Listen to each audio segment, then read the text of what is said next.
국방부 전직 지원 정책과가 국방 일자리 정책과로 새 단장을 했습니다. 구성 명칭 개정과 함께 더욱 강력하게 추진될 청년 장병 진로 및 취업 지원 정책은 무엇일까요? 국방 포커스 지금 시작합니다.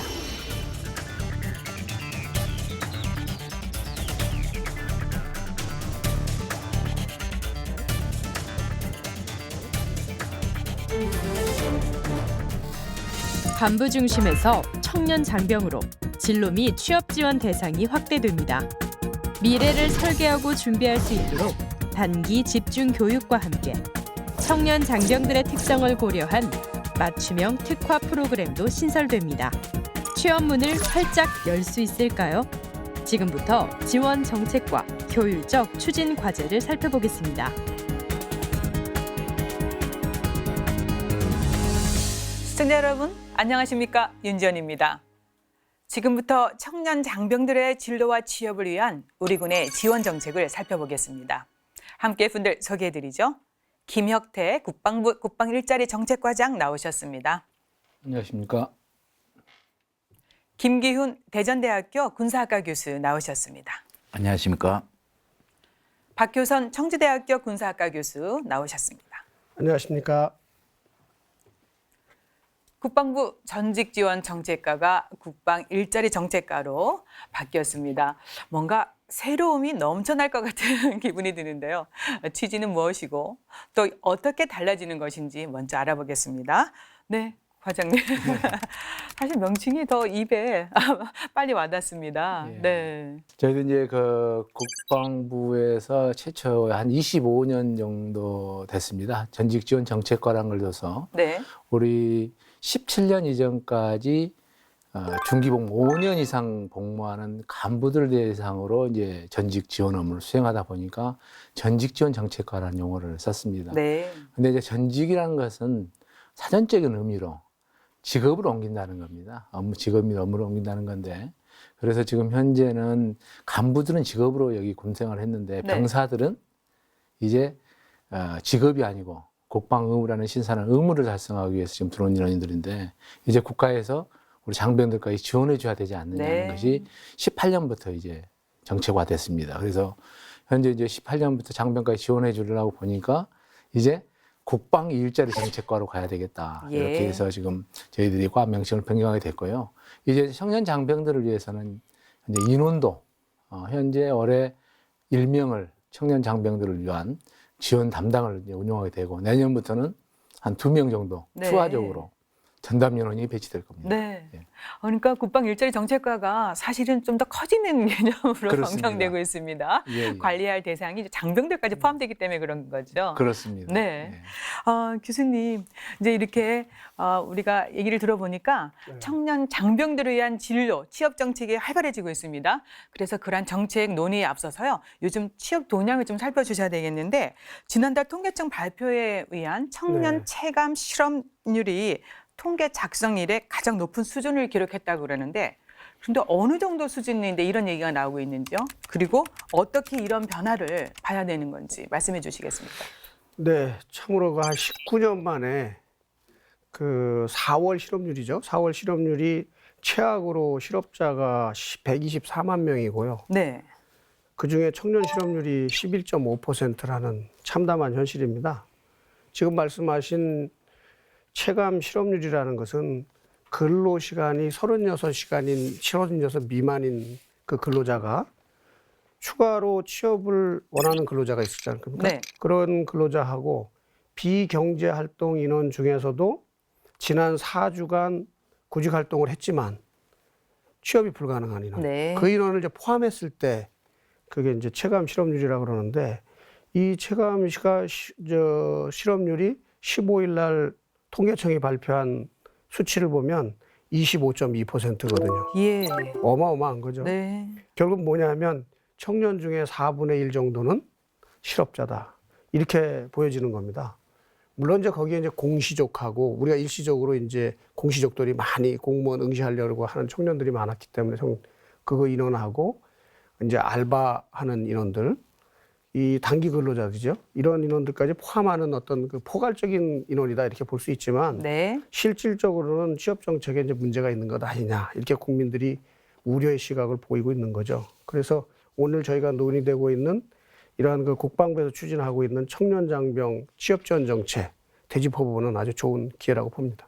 네, 지금 설명을 들어보니까 정말 사상 최악의 구직난 그리고 꽉 막힌 취업 벽을 다시 한번 느낄 수 있습니다. 근데 이제 이게 사실 어제 오늘의 이야기는 아니고 1997년 외환 위기 이후 꾸준히 이런 현상이 이뤄졌습니다. 그래서요, 교수님, 이런 것들이 이제 사회적으로나 국가적으로 또 많은 영향을 미치고 있지 않습니까? 그래서 이런 거를 어떻게 생각하고 계시는지 좀 말씀해 주시겠습니까? 그렇죠. 네.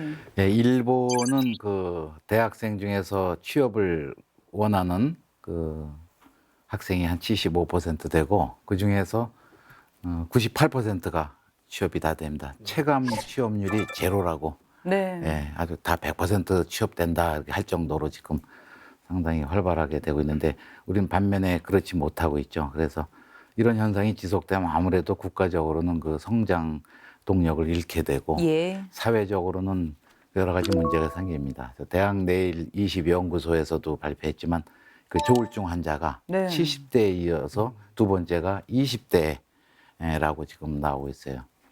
일본은 그 8050이라는 말이 있습니다. 80대 노인이 연금 타서 50대 자식을 지금 먹여 살리고 있다고 하듯이 우리는 지금 그 50년 전에 일본과는 조금 다르지만 50, 50, 70, 20 이렇게 저는 표현하고 싶어요. 네. 50대에 지금 부모가 더 부모인 70대 노인도 모셔야 되고 네. 20대인 자식도 먹여 살려야 되고 취업이 안 되고 방에 틀어박혀 있으니까 이거는 사회적이고 우리도 문제가 되고 가정도 아주 우울한 예. 가정이 점점 늘어나고 있다고 봐야 되겠죠.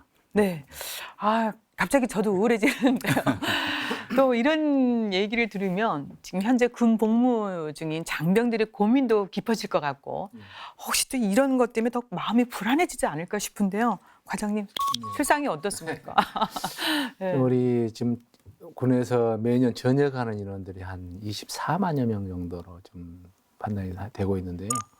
현재까지 이제 서두에서 말씀드렸다시피 중기 복무 이상 나가고 있는 인원들은 한 만여 명 정도 됩니다. 네. 근데 이제 그 중에서 이제 부사관들이 한 35%는 이제 학업으로 가고 네. 나머지는 취업으로 이제 전환이 되고 장교들 같으면 대부분이 다 4년제 이상 졸업자가 임관이 되기 때문에 취업으로 가는 인원들은 거의 뭐 취업 다 연기될 것 같고요.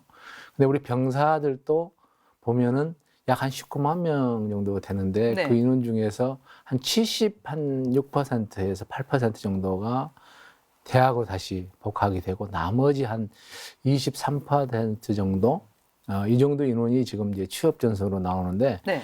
국방부에서 지금 현재 이 인원들에 대해서 한 8만여 명 정도가 우리가 취업을 지원해 줘야 할 대상으로 보고 네. 그 인원들을 이제 한번 분석해 보니까 대부분 간부나 병사나 동일하게 진로에 대한 고민을 한 60% 가차이가 하고 있다.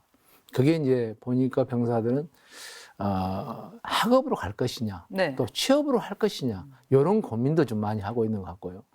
그러다 보니까 이제 군에서 이제 지금 하고 있는 것 중에서 대부분 사회 친구보다 나는 군복무하면서 뒤처진다는 그런 불안감. 또 한 가지는 또 이 취업에 대한 정보가 솔직히 부족했더라. 예. 젊은 때 한 20대 초반에 들어오다 보니까 대학교 학업을 하다 온 인원이나 고등학교 졸업을 하고 한 인원이나 이런 사람들이 취업에 대한 환경에 대한 정보 부족이 많이 있었다. 그래서 그런 것 때문에 정말 장병들이 고민하고 있는 것은 사실입니다. 네. 취업 정보가 부족하다. 그래서 이제 그런 거를 좀 더 활발하게 하기 위해서 부서 명칭까지 바꿨습니다. 그러니까 중요한 시기에 국가를 위해 헌신하는 장병들을 위해서 이제 우리 군에서 보다 강력한 지원이 필요한 것 같은데 그럼 앞으로 어떻게 지원을 해 나갈 예정이십니까? 예, 네. 그게 이제 크나큰 이제 방향이죠. 그래서 저희들은 이제 크게 신분별로 복무 기분별로 구분해야 되겠다. 네. 그래서 지금 현재 의무 복무 장병들에게는 생산적인 군 복무가 되도록 유도를 하는 게 중요할 것 같습니다. 왜냐하면 국방 의무는 기본이고요. 네. 그런 기초하에서 생산적인 군 복무를 유도하는데 학업도 지원해주고 자기 개발할 수 있는 여건들이 된 그런 군복무가 될 수 있도록 해주고, 그다음에 중기 복무자는 한 5년에서 10년 복무하고 나간 인원들입니다. 상당히 네. 그 인원들은 사회에 나가면은 30대 중반 정도 되다 보니 가장 취약하다고 볼 수 있고, 또 사회 적응이 힘듭니다. 그래서 그 인원들에 대한 바로 일자리를 바로 연계할 수 있는 네. 방법으로 지원해 줘야 되고요. 장기 복무하는 인원들은 대부분 한 20, 30년 하고 나온 인원들이기 때문에 사회적으로 안정적인 정착이 되도록 하는 게 목적을 두고 가야 되겠다. 이와 관련해서 이제 저희들은 군은 병과와 특기로 구분되어 있지 않습니까? 네. 예. 그러니까 복잡합니다, 보니까. 네. 한 사람 한 사람들이 더 보더라도 그 인원들에 대해서는 맞춤형으로 정책이 개발돼야 되지 않겠느냐. 네. 그 부분으로 구분이 크게 나갑니다. 그래서 군 복무를 한 인원들에 대해서는 국가관과 또 애국심을 함양을 시켜서 그 인원들이 사회로 전환 시에는 정말로 국가 발전에 기여할 수 있는 예. 인재를 육성해서 보내는 것이 아마도 군의 큰 어떤 디딤돌 역할을 할 수 있는 것이 아니겠느냐 예. 그런 생각을 합니다. 따라서 각 부처하고 또 정책적으로 요거를 개발해서 지원할 수 있도록 하겠습니다. 그러니까 국방부 단독으로 할 수도 있지만 사실 그렇지 그렇습니다. 않습니다. 부처별 협업이 필요한데 예. 그래서요, 박 교수님 이렇게 과장님께서 소개해 주신 청년 장병들을 위한 어떤 취업과 진료 확대 강화 방안 들어보니까 맞춤형으로 간다고 말씀해 주셨는데 어떻게 생각하십니까? 국방 일자리 정책과로 만들었다 하는 것이 사실상 그동안 저희가 중장기 복무자 외에 의무 복무자에 대한 관심은 없었거든요. 의무 복무자들도 관심을 가져야 되겠다라고 시발점이 돼서 2013년입니다. 그래서 그 많은 노력을 하고만 했는데도 그게 받아지지 않다가 네. 작년도에 사실상 국방부 우리 김혁태 과장이 주도적으로 해서 그게 시발이 된 거거든요. 그리고 또 이제 제대군인 지원에 관한 법률에 의해서도 그 법률의 명시 자체가 중장기 복무자 5년 이상부터 돼 있거든요. 네. 보훈처에서 손을 댈 수가 없는 겁니다. 그래서 국방부에서 어쨌든 이게 확대하고 강화하는 방안 쪽으로 가는 거는 상당히 고무적이다. 저는 네. 이렇게 보고요. 단지 이제 그 의무복무 이행자들이 일방적 희생이라고 생각하고 있거든요. 그 일방적인 희생을 긍지와 자부심을 가질 수 있도록 해주는 거. 그러기 위해서 어떻게 해야 될 거냐. 우리가 뭐 자발적 병무 이행이다 이렇게 하지만 그 상당히 어려운 네. 용어고요. 이들이 이제 동기를 부여해주고 사기 진작도 해주면서 자긍심도 고쳐야 되겠다. 그럼 지금 말씀하신 생산적 그 군복무도 이제 유도를 해야 되겠죠.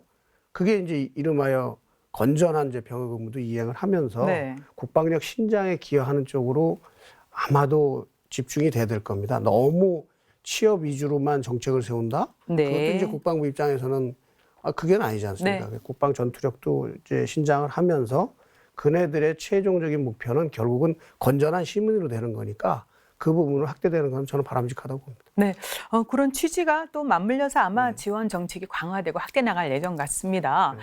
이제 계속해서 국방 일자리과의 2019 청년 장병 진료 및 취업 지원 정책 자세히 살펴보겠습니다.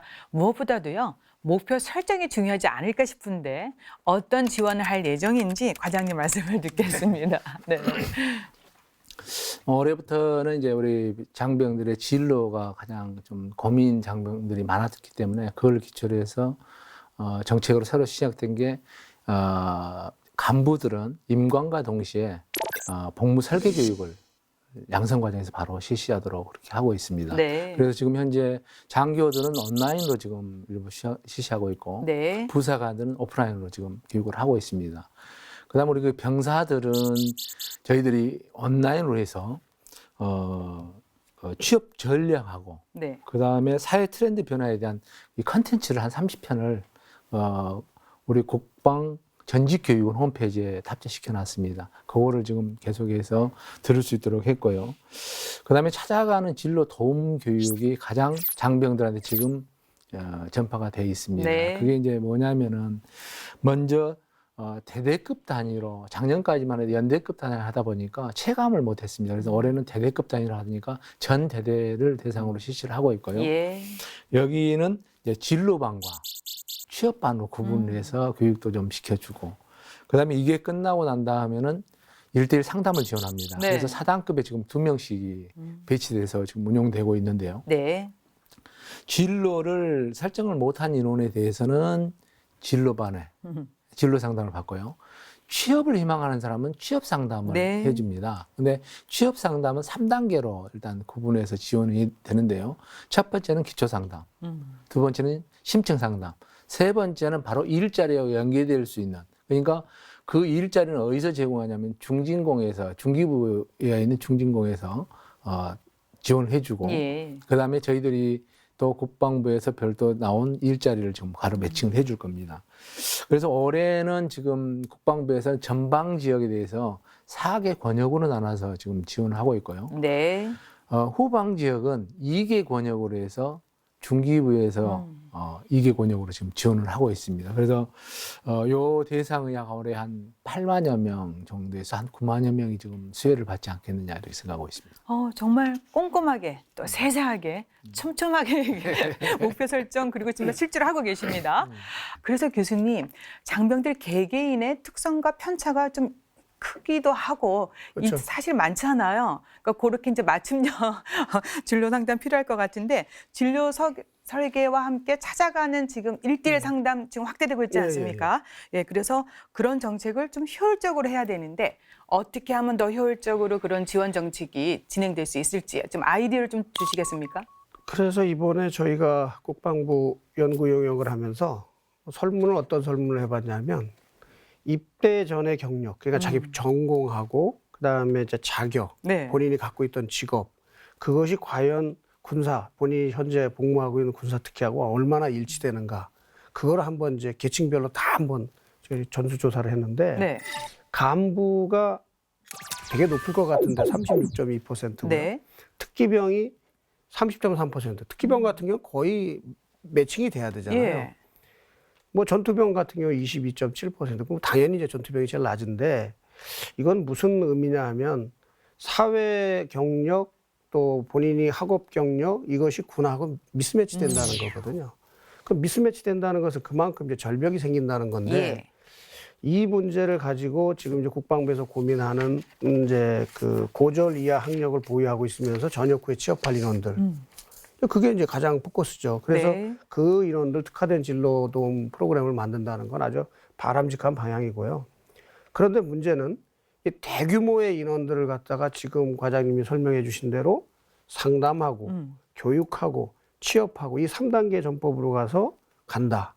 그러면 복무 기간이 21개월이거든요. 21개월 만에 그 단기적으로 그렇게 그게 과연 심화하고 발전시킬 수 있는 그게 되길 것이냐. 여기서 상당히 의문점이 있습니다. 그럼 어떻게 하면 좋을까요? 그래서 대상을 취업 맞춤 특기병, 그다음에 이제 유급지원병, 일부 기술병이나 이런 경우는 그게 가능해요. 네.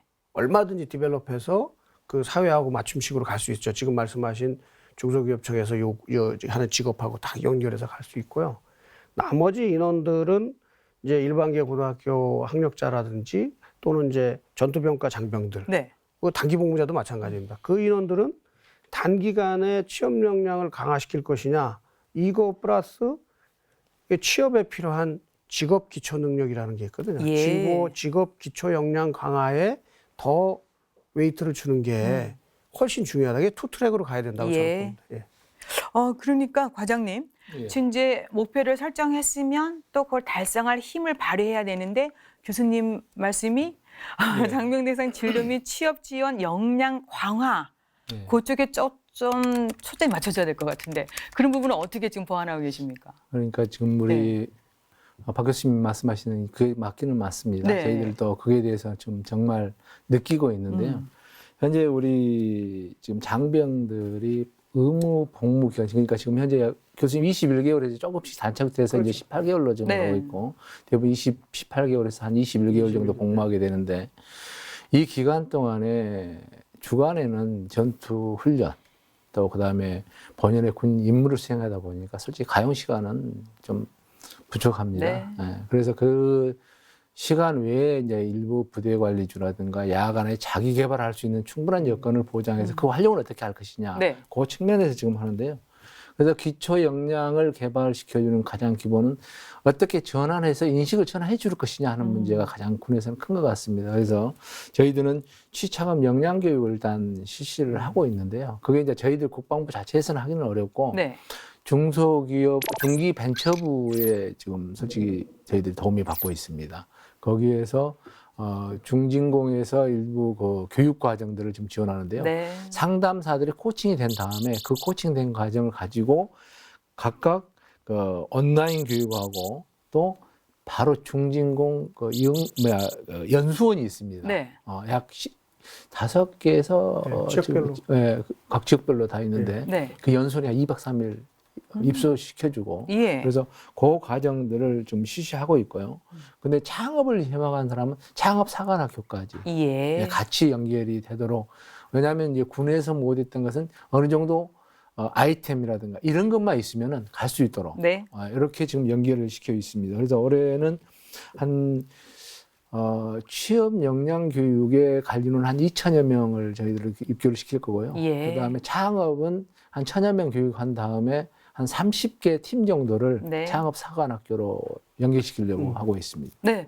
구체적이고 굉장히 본격적으로 진행할 예정이고 또 하고 있습니다. 예. 네. 올해 이제 신규 추진되는 청년 장병 드림 열차도 있지 않습니까? 예, 예. 명칭이 굉장히 가슴에 와닿습니다. 그래서 이제 지원 프로그램이 어떤 건지 궁금해지고요. 또 청년들은 사상 최악의 구직난을 겪고 있는 반면에 중소기업들은 또 구인난에 허덕이고 있는 현실입니다. 이런 실태와 원인 왜 생길지 이 부분 교수님 말씀해 주시겠습니까? 네. 예. 정말 미스매칭이 또 점점 커진다는 얘기가 들리고 있어서 걱정입니다. 예. 네, 저는 이제 여러 가지 요인이 있겠지만 크게 봤을 때 그 구직자들은 자격이 좀 부족하다. 근데 구인 쪽에서는 홍보가 부족하다 이렇게 크게 대별할 수가 있을 것 같습니다.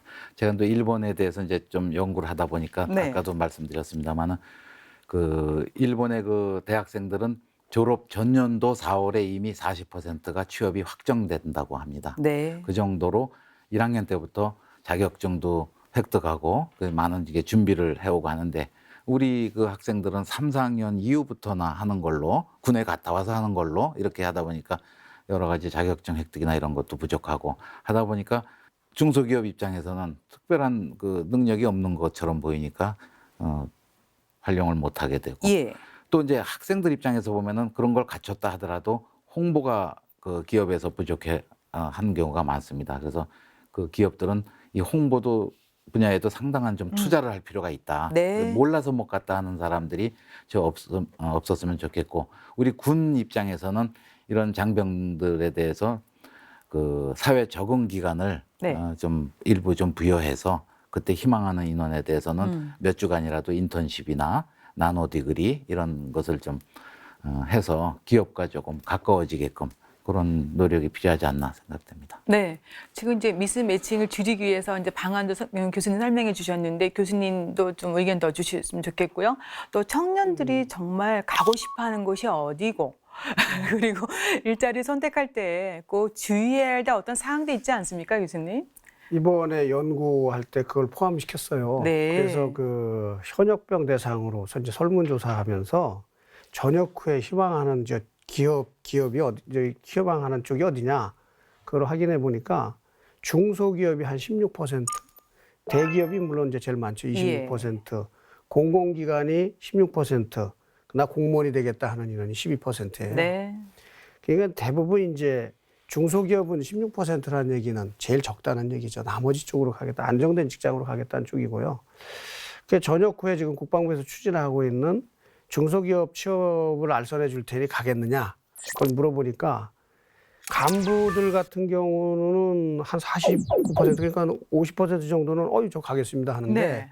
이 특기병이나 전투병들은 뭐 30% 정도뿐이 안 되거든요. 그러니까 아직도 이제 젊은 그 우리 장병들 입장에서 용사들은 대기업이나 공공기업이나 네. 공무원 가고 싶어 하는 거죠.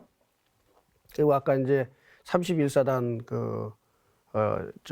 연구했다는 그 설문조사도 보면은 당신들이 취업할 때 우선적으로 뭘 고민하겠느냐 하는 걸 보면 아주 재미난 그 데이터가 나와 있죠. 거기 보면은 제일 먼저가 급여하고 복지 수준이에요. 네. 그건 당연하겠죠, 뭐.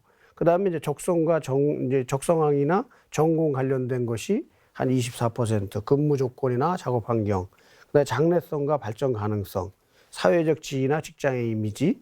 이게 사회적 지위나 직장의 이미지는 3.4%뿐이 네. 안 돼요. 이게 지금 젊은 우리 청년 장병들이 갖고 있는 생각이라는 거죠. 그래서 어떻게 보면 아까 우리 과장님도 말씀하셨지만 직업에 대한 어떤 고귀함, 그거에 대한 그 직업을 자기가 택해야 된다는 것이 왜 택해야 되는지에 대한 그런 것이 선행돼서 교육을 시켜야 되고, 근데 이러한 것에 가장 영향을 받는 걸 보면 어떻게 보면 부모님들입니다. 예, 부모님들이 이렇게 생각을 하신다는 게 참 더 안타까운 일들이죠. 아, 이게 이제 우선순위를 어디다 둬야 될지 참 이게 눈높이 맞추기가 쉽지 않을 것 같습니다. 아, 과장님, 그래서 이제 구직자, 그리고 기업의 니즈, 이런 거 좀 파악이 되고 있는지도 궁금해지고요. 예, 쉽지는 않을 거겠지만 아마 하고 계실 것 같은 생각이 들고. 그리고 청년 장병 드림 열차, 예, 제가 예. 조금 예. 소개해드렸는데, 그럼 어떤 기업들을 주로 이제 탐방을 하고 있는지 그럼 예. 말씀해 주시겠습니까? 어떻게 선정이 되고 있고요? 예, 청년 드림 열차 먼저 설명을 좀 네. 드리겠습니다. 지금 이제 작년 연말 11월 달에 이제 국방부하고 중소기업 예하에 있는 중진공, 그다음에 코레일 3자가 이제 협약을 해서 네. 장병들을 군에서 이제 좀 나와서 여행처럼 한번 떠나가면서 기업 현장을 한번 방문해 보자.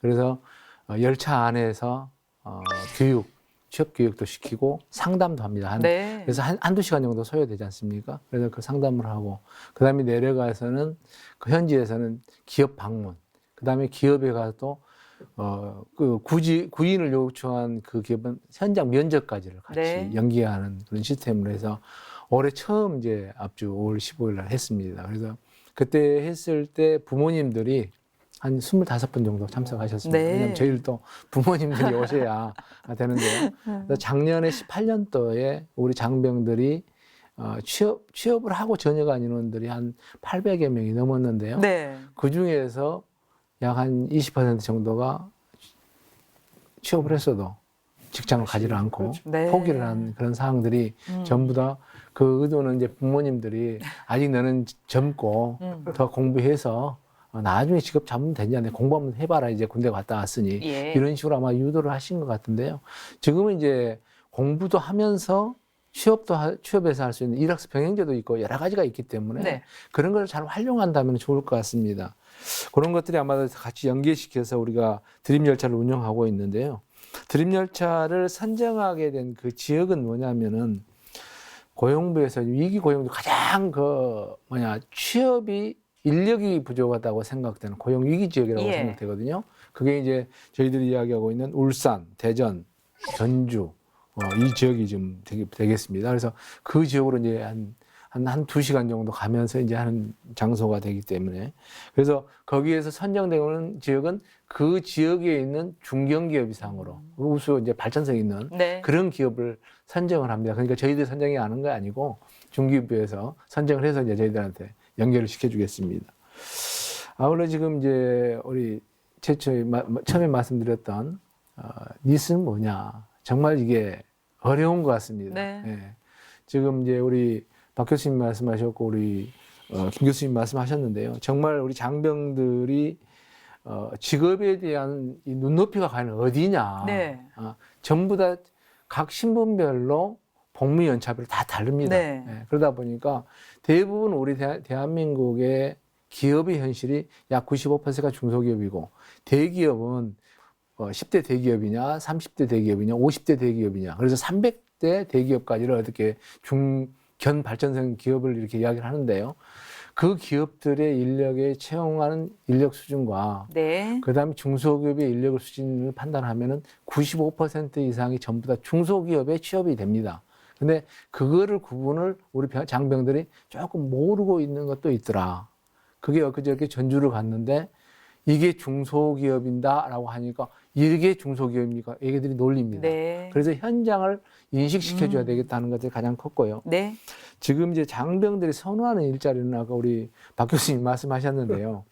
정말 대기업 공무원 일자리가 많다면 다 가야죠. 네. 근데 거기는 제한돼 있고, 그다음에 우리 중소기업은 대부분인데 장병들이 보는 것은 발전성, 그다음에 장래 미래성, 네. 이런 것을 많이 본 것 같습니다. 그래서 그때 현장 견학하면서 우리 병사가 회사 CEO한테 질문한 게 뭐냐면은 몇 시에 출근하고 몇 시에 퇴근합니까? 네. 이거를 질문하더라고요. 우리 장병들이 애들은 이야기에서는 그래서 우리는 퇴근 개념이 없다. 8시간 근무를 준수한다. 52시간 근무를 준수한다.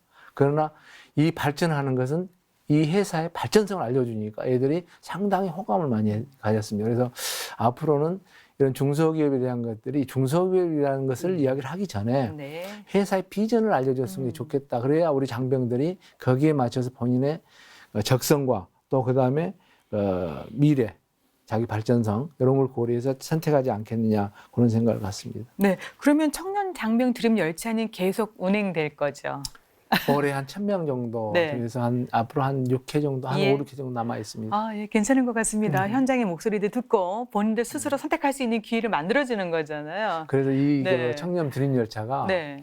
이번에 그 감사원에서 네. 사업 감사를 합니다. 대부분 정부기관에. 음. 이번에 그게 아마도 혁신 우수 사례로 아마도 선정이 예. 돼서 아마 더 확대되고 또 뭐 좋은 탄력을 받을 것 같습니다. 네, 좋은 성과를 이어졌으면 좋겠습니다. 네. 그리고 이제 교수님, 이제 군에서 뭐 진로 상담, 취업 상담만 하는 게 아니라 또 창업 역량 강화를 위한 교육도 지금 하고 있다 그러시는데 또 확대할 예정이라고 하는데 청년 창업 시장 현황은 어떻고요? 그리고 청년 취업의 돌파구를 창업에서 찾을 수 있다고 보시는지 교수님 어떻습니까? 네. 그 조선닷컴 인포그래픽스에서 그 발표한 거 보면은 우리 그 직장의 조기 퇴직자들 이제 평균 연령을 한 49세로 봤는데 네. 그 창업 실패율을 분석한 결과 74%로 나왔습니다. 음. 이분들은 비교적 자본이 어느 정도 있는 분들입니다. 예. 49세에 퇴직을 했기 때문에. 근데 우리 청년들은 자본마저도 없는 그런 계층 아닙니까? 예. 그래서 상당히 이게 참 어려운 문제인데 아이디어만 가지고 성공한다라고 볼 수는 없고 여러 가지 체험이나 교육도 받아야 되고 상권 분석도 해야 되고 네. 동일 업종이 그 제한을 그 엄격하게 해야 되는데 일부 지역에는 그렇지 않은 게 많아요. 제가 네. 다니는 학교 근처에도 커피 전문점만 14개가 있습니다. 그 젊은이들이 다 창업해가지고 있는데 네네. 참 딱합니다. 그래서 이런 그 좀 면밀한 준비와 지원이 이 청년들에게 돼야지만 믿을 수 있지. 그렇지 않고서는 요 그 분석에도 나온 거 보면은 실패에 대한 그 부담, 네. 그 청년들이 가장 크게 생각하고 있는 것이 실패에 대한 부담. 이게 경험이 없으니까 네. 이제 이런 것들을 해소해 주려면은 본인들도 노력해야 되지만 이것을 주변에서 지원해 줘야 된다라고 네. 생각을 합니다. 그러니까 이제 이 창업 많이들 하고 싶어 하지만 정말 자본도 필요하고 그리고 이제 경험이 필요한데 그런 쪽으로 이제 포커스를 맞춰서 이제 교육이 진행되지 않을까 싶은데요. 과장님, 그럼 취업 장병들의 창업 실태가 정말 어떠한지 예, 분석해 놓은 게 있으십니까? 예. 그럼 또 그런 창업 역량 강화를 위해서 특별히 하고 있는 프로그램이 있으시면 또 소개해 네. 주시겠어요? 정말 창업은 작년 이제 18년도 해보니까 네. 2명 창업 상한학교 갔습니다. 네. 그래서 저희들이 목표는 적어도 한 20, 30명 팀 정도 가지 않겠느냐 했는데 실패에 대한 두려움감 역시 많은 거 그렇습니다. 봅니다. 예. 그래도 올 초에도 19년도에 들어와서도 좀 두 팀 육군에서 이제 입주를 했습니다. 예. 그런 걸 봤을 때 우리 방금 김 교수님 말씀하신 대로 창업은 그냥 단순 아이디어만 가지고 창업은 아니다. 그런 이야기를 많이 합니다. 네.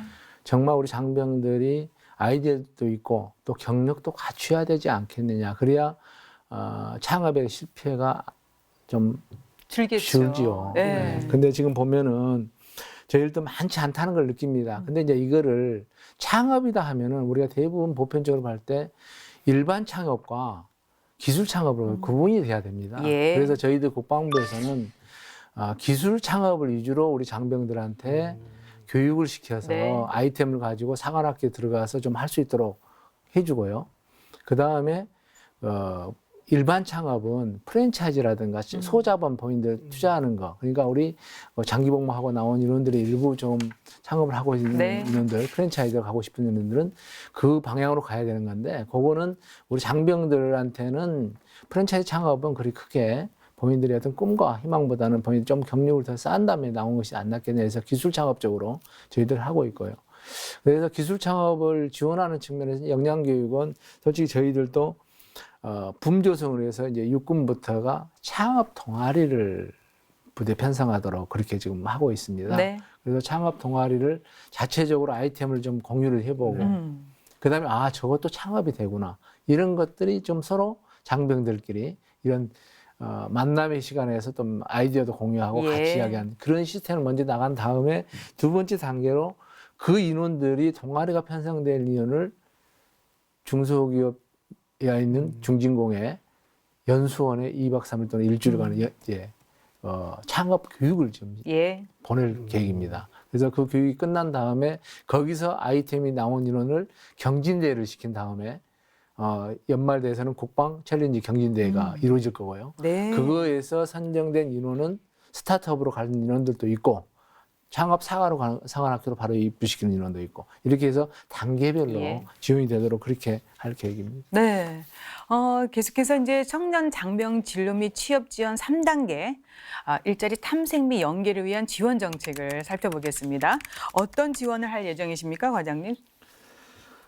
지금 우리 청년 장병들한테는 아직도 미진한데 또 지원해줄 인원들은 많고 네. 8만 명 넘고 또 우리 장병들은 시간도 바쁘고 또 그 짬 내서 좀 보내줘야 되는데 크게 한 5가지 정도 우리 사업이 진행되고 있거든요. 네. 그게 크게 뭐냐면 기업 맞춤형 취업 과정이라는 것이 있습니다. 그게 뭐냐면은 우리 아까 박 교수님이 이야기했던 장병들이 지금 군에 들어왔을 때 전문 특기와 자기 전문성 이걸 가지고 경력 있는 인원들이 들어와 가지고 바로 사회에 취업으로 가도록 또 군의 그 병가와 특기를 활용할 수 있는 그런 부분에 대한 맞춤형 기업 과정의 연결이거든요. 네. 그게 뭐냐면은 우리 그 조리병으로 지금 근무하는 인원들이 많습니다. 그 인원은 식품 제조회사하고 같이 매칭해가지고 계속 연간 한 100여 명 정도가 들어가고 있고요. 그 다음에 이제 판매 및 관리 이거 하면은 대부분 현장에서 판매한 다음에 관리직으로 진행되는데 이게 이제 LG전자. 그 다음에 이부자리 이거 큰 게 있지 않습니까? 네. 여기에도 저희들이 해주고 있고요.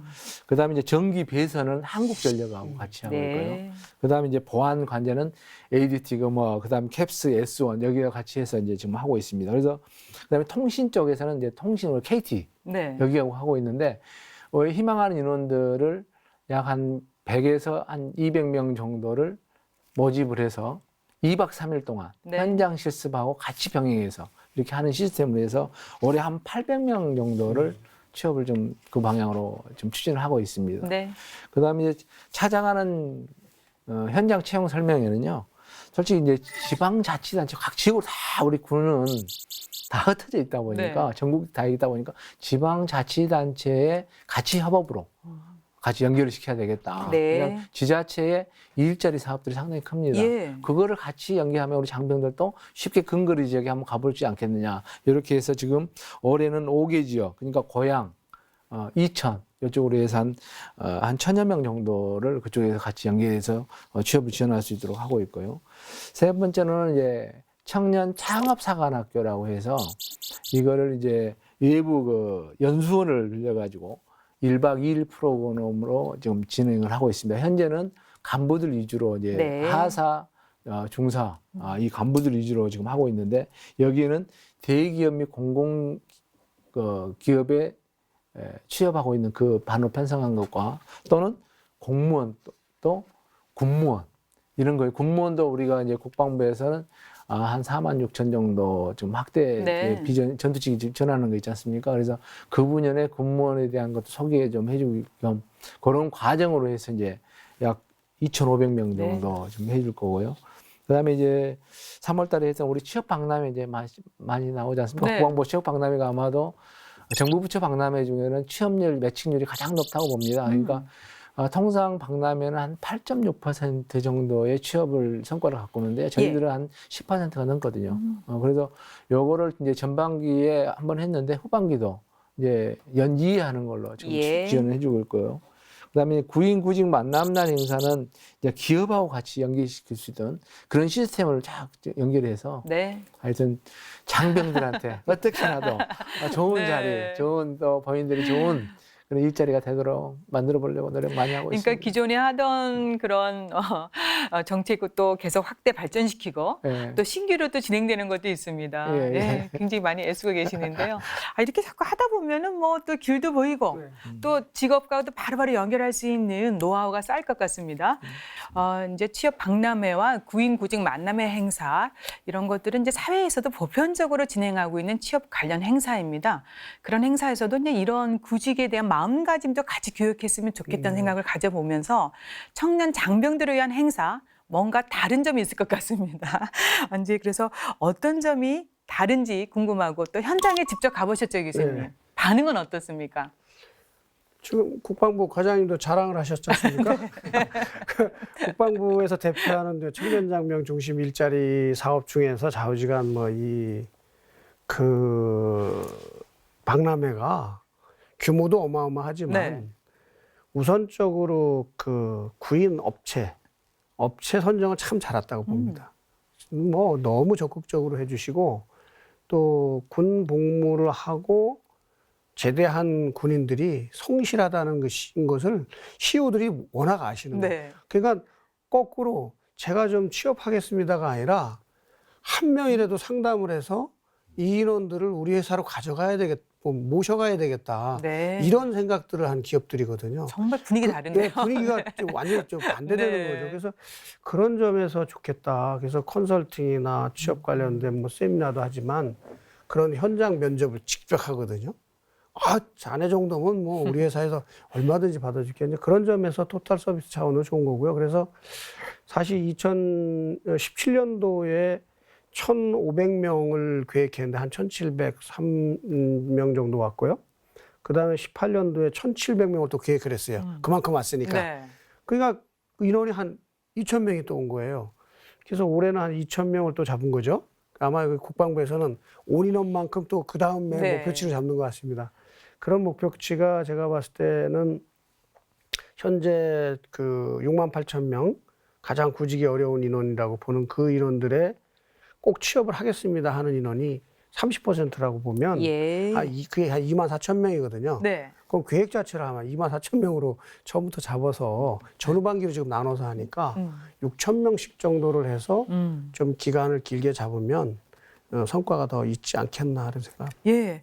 그러니까 좋은 기업가, 좋은 인재가 만날 수 그렇죠. 있도록 예, 예. 장소를 마련해주고 그런 뜨거운 만남을 통해서 바로 취업으로 연결되면 일석이조 아니겠습니까? 네. 과장님 이렇게 이제 정말 꼼꼼하게 마련된 정책 또 청년 장병들이 제대로 활용해야 되지 않겠습니까? 그래서 참여 여건 조성도 중요할 것 같은데 그런 부분은 어떻게 하고 계십니까? 예. 그 말씀드리기 전에 우리 박 교수님께서 우리 또 MC님께서 말씀하셨는데 박람회 솔직히 정말 필요한 인원들하고 연결을 시키려고 보면은 그 인원들만 해야 되는데 근데 이 박람회를 대학교 다닐 때나 고등학교 다닐 때 한 번도 참가를 안 해봤어요. 예. 그러다 보니까 인원들이 네. 서로 가겠다.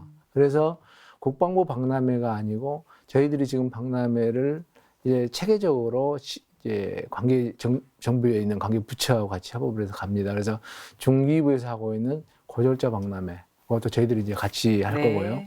그 다음에 행안부에서 하고 있는 공무원 박람회, 네. 공직자 박람회, 이것도 12월 달에 있습니다. 이런 네. 것들을 같이 연결해서 이게 가야 된다. 예. 예, 그런 생각이 들어서 하여튼 많은 인원들이 보고 느끼면서 어떤 직업관을 형성할 수 있는 게 좋지 않겠는가 싶어서 좀 뒤에 좀 제가 말씀드렸습니다. 저희도 이제 지금 여건 보장인데요. 이거는 네. 아무래도 우리 지금까지 해왔는 것 중에서 여건이 보장이 안 되면은 정말 요 사업들은 힘든 것 같습니다. 네. 또 본인들이 하려고 하는 노력, 그 다음에 지원해주는 체계적인 체계, 이게 같이 맞물려서 가야만이 이게 가는데요. 지금 현재는 이제 취창업에 관련된 어떤 정보를 제공해서 자변조위에 있는 잡지를 저희들 이제 작년부터 해서 올해까지 매월 병생활 도서관에 대대급 단위로 지금 보내고 있고요. 네. 또 아울러서 이제 병사들도 이제 구직 관리를 할 수 있도록 구직 시스템을 개선해서 이제 구직 등록이 됩니다. 그래서 이제 그 내용이 들어오면은 저희들 그 내용을 같이 예, 중기부에 예. 예, 같이 시스템을 연계시켜서 같이 연계해 주고요. 그 다음에 이제 병사들이 이제 올해 본격적으로 4월 달부터 병원 생활이 많이 바뀌었죠. 핸드폰 사용할 수 있도록. 예. 그래서 이제 거기에 대한 모바일 앱도 지금 개발 중에 있습니다. 이게 이제 개발되면 한 6월 정도부터는 핸드폰 앱에서 네. 취창업에 대한 본인들이 원하는 그 네. 부분에 대한 것도 핸드폰에서 볼 수 있도록 예. 그것도 이제 지원을 좀 추진하고 있습니다. 또한 이제 본격적으로 이제 저희들이 이제 취업 근거가 이제 저희들이 국방부 일자리 정책과로 갔는데 네. 장병까지 지원해 주는 근거를 이제 드디어 올 6월 달 되면은 네. 법에 이제 시행령에 이제 통과돼서 저희들 될 것 같고 또 이제 상병들 이상 되면은 이제 청원휴가 구직 청원휴가를 이틀 주는데 그것도 이틀이요? 예. 그래서 그거는 이제 본인 현장 면접도 가고요. 그렇죠. 예, 그다음에 예. 현장을 내가 한번 갔다 오겠습니다. 그다음에 이제 우리 청년 장병들은 바로 전역하면 고용노동부에 복지플러스센터에 바로 연결이 될 수 있도록 예. 거기도 상담을 갈 수 있도록 그런 식으로 같이 연결을 시켜주기 위해서 그 휴가를 만들었기 때문에 그 휴가도 아마도 6월까지는 아마도 법이 통과돼서 네. 갈 것 같고 그 전에는 지금 예박제도가 지금 시행되고 있거든요. 네. 그 예박제도에 같이 묶어서 지금 간 거기 때문에 요거는 별개로 아마도 뭐 월 1회 예박이라면은 월 1회 예박에 플러스돼서 이것이 아마도 지원해 주는 네. 것으로 제가 지금 갖고내 그렇게 통보를 했습니다. 그래서 네. 이런 여건들이 보장이 되고 또 지휘관도 관심 가져주고 그렇게 된다면은 우리 청년 장병 또 우리 군복무하고 나간 모든 장병들이 소기의 목적은 좀 네. 달성되지 않겠느냐 그런 생각에서 항상 죄책감이 들고 네. 예, 한 사람이라도 더 취업시켜야 되겠다는 그렇죠. 그런 마음이기 때문에 네. 많이들 좀 도와주시고 같이 참여해 주시기를 부탁드리겠습니다. 오늘도 시청자분들께서도 많은 새로운 걸 알게 되셨을 겁니다. 저도 오늘 많은 걸 배우는데 참여 여건 만들기 위해서 정말 노력 많이 하고 계십니다. 반가운 소식이 너무 많았습니다. 네, 정말 빈틈없는 지원 방안이 마련돼 있습니다. 군 복무 기간 우리 청년 장병들이 더욱 우수한 인재로 거듭날 것으로 기대를 해보겠습니다. 벌써 시간이 다 끝나가고 있는데 마지막 질문 드리고 싶은데요. 청년 장병들이 길을 잃지 않고 진로를 잘 선택하기 위해서 취업을 위해 꼭 필요한 게 무엇인지 조언 또 바람 말씀 듣겠습니다. 네, 김 교수님 먼저 해주시죠. 네.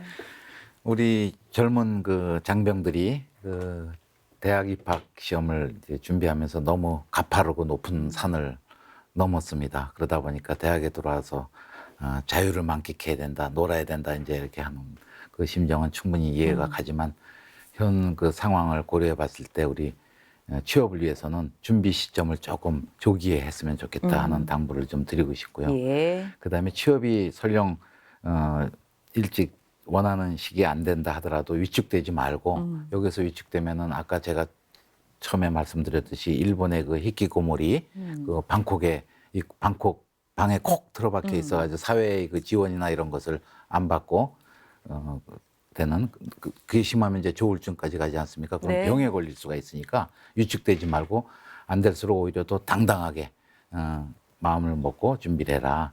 그 다음에 뭐 대기업에 취업한 그 주변 사람들이나 돈을 많이 버는 사람들에게 너무 이렇게 휘둘리지 말고 네. 자기 주관 있게 자기 삶을 살아라 하는 것을 좀 장병들에게 말씀드리고 싶습니다. 네, 정말 준비는 네. 철저히 해야 될 것 같고요. 그리고 꼭 자기 하고 싶어하는 일을 찾아서 했으면 좋겠습니다. 네, 박 교수님도 말씀해 주세요. 저는 뭐 어떤 생애 설계적 차원에서 지금 국방부에서 디자인을 아주 잘했거든요. 네. 그래서 저런 거를 입대 전, 군복무 중, 그다음에 제대 후에 연결하는 그런 쪽으로 가야 된다. 그런데 그것이 국방부 혼자 힘으로는 참 어렵다. 네.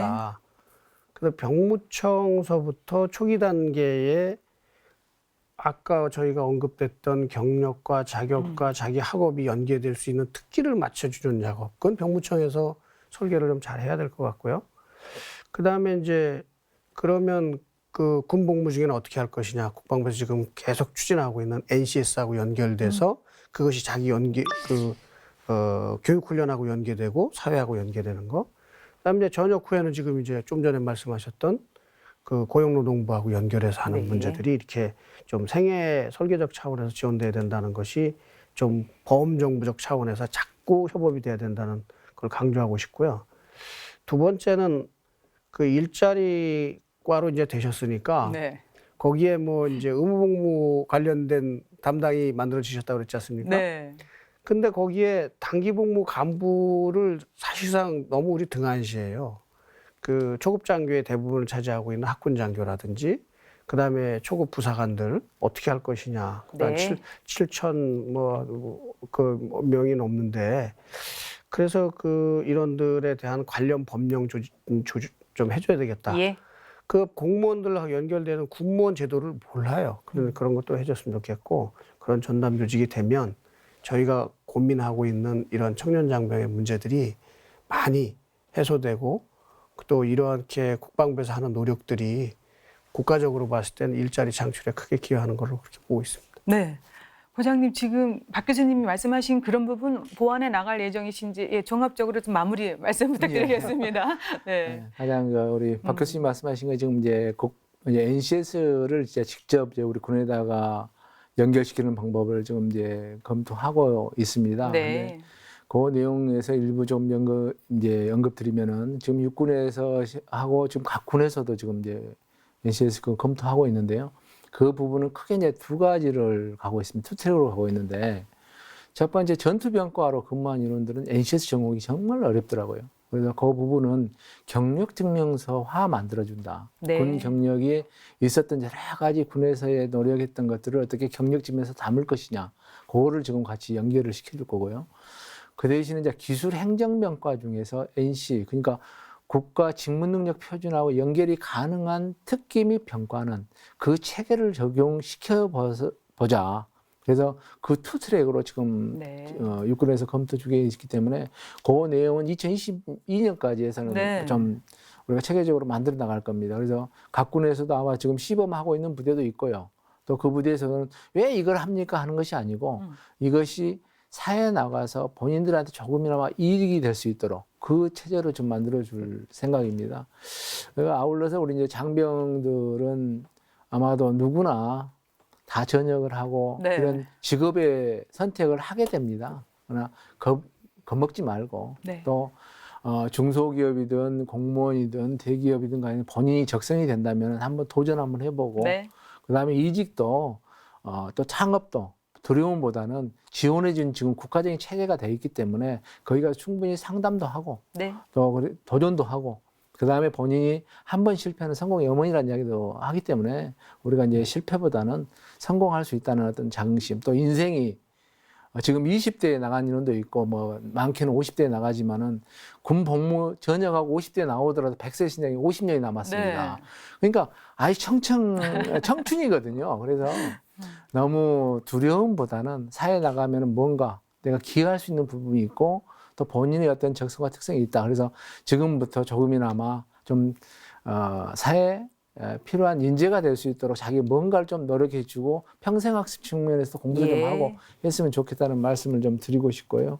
그다음에 하여튼 우리 장병들은 휴가 나올 때도 같이 이런 것들이 접촉이 되도록 TMO에 하여튼 지금 현재는 서울역하고 용산역에 네. 장병들 나와서 열차 시간이 좀 길어지면은 네. 상담도 할 수 있도록 거기 상담사가 배치되어 있습니다. 어우, 좋네요. 네. 네. 그래서 이것도 지금 전 이제 주요 지역에 여기에는 상담사를 네. 좀 둬야 되지 않느냐. 그 다음에 거기에 지금 여기에다가도 우리 취업 관련 이 자료들 있지 않습니까? 이런 것도 홍보할 수 있도록 네. 지금 이제 좀 제작 중에 있기 때문에 네. 그런 것도 이제 충분히 다 우리 장병들을 위해서 될 수 있으면 홍보 많이 알아야만이 예. 또 거기에 본인들이 좀 한번 대시도 해보고 또 그런 프로그램에 참여도 하지 않겠는가 싶습니다. 네, 국방 일자리 정책과 야심차게 출발했습니다. 지금 다양한 지원 정책 마련해 있습니다. 진로 상담, 취업 상담, 그리고 창업까지 지금 연계하고 있습니다. 모쪼록 정책 수행이 잘 이루어져서 좋은 성과로 이어졌으면 합니다. 네, 도움 말씀 오늘 여기까지 듣겠습니다. 고맙습니다. 네, 감사합니다. 고맙습니다. 청년 장병들의 진로와 취업 지원은 국가를 위한 헌신에 대한 최소한의 보상입니다. 우리 군의 든든한 지원과 청년 장병들의 탄탄한 미래를 응원하며 국방 포커스 오늘은 여기서 마치겠습니다. 그리고 국방 포커스를 보는 또 다른 방법, 국방 TV 앱이 있죠.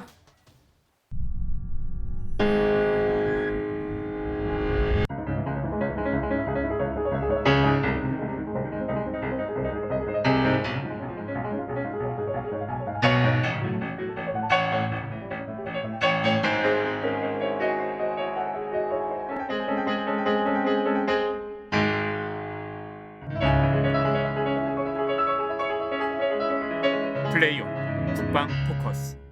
플레이온 국방 TV. 국방TV를 보는 새로운 방법 꼭 챙기세요. 시청해주셔서 감사합니다. 다음 주에 다시 찾아뵙겠습니다. 안녕히 계십시오.